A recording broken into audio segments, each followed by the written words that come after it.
The idea was sparked a long time ago, actually, before I started Elevation Coffee Roasters. Was I was myself looking for a place to roast coffee from, so that I didn't have to rent a space, get the permits, get the ventilation, get the gas company, buy a roaster. You know, you're 6 figures in at that point. So the idea, I ended up having to do all that stuff myself. So then as we're kind of moving along, I moved my roaster over to a bigger space, and that's when I have people, you know, asking me, hey, teach me how to roast. Can I use your roaster, that type of thing. And that's when I actually met Tom, was when he went to our Lutz location. Just cool guy customer, you know, ordering cortados. I'm like, this guy knows a little bit about coffee. Let's chat, asking me all these roasting questions, you know? And so I'm like, yeah, dude, like, this is what I roast on this thing. He's like, oh, I'm roasting on this other thing. Like, would you teach me? Yeah, absolutely, bro, let's go. And that's really when the idea started happening. I was like, started getting more and more people wanting to learn how to roast and roast in a facility because they didn't want to have to go build their own out.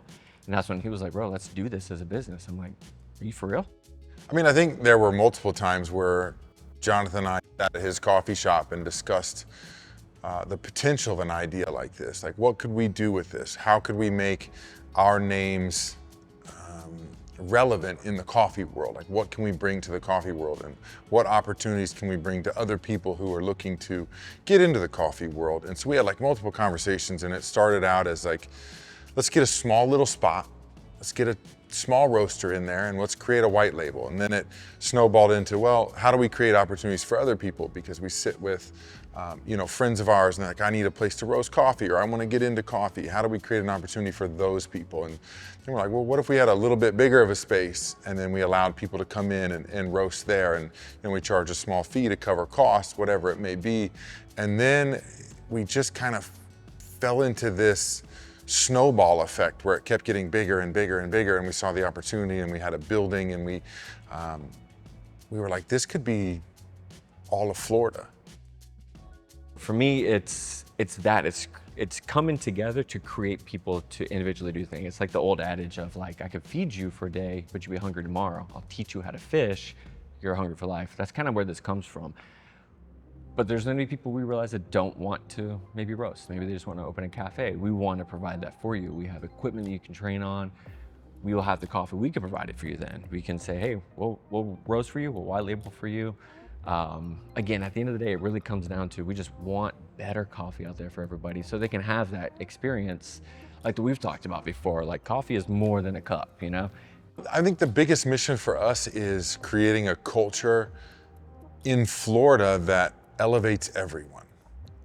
I was lucky when I met Jonathan at his coffee shop, and he welcomed me with open arms in teaching me and making me a part of his world, and also growing my world, because it's taken my company of Open Air to another level. It's created a better quality coffee for me, and I saw what that could do on a small level with Jonathan teaching me and really opening my eyes to this world, and showing me his passion for it, that I want to do the same on a much bigger scale. I hope they associate it with the beginning of their coffee journey. I hope that they say, dude, I have 2 shops now, and this is where I started. Like, if something like that didn't exist, I wouldn't be able to live this dream that I'm living. And I want that to be on that individual aspect. And I want it to be also in a communal aspect, where maybe that home barista thinks of it as the place that they learned how to do latte art, or the actual professional barista thinks of it as the place where they learned how to taste coffee properly.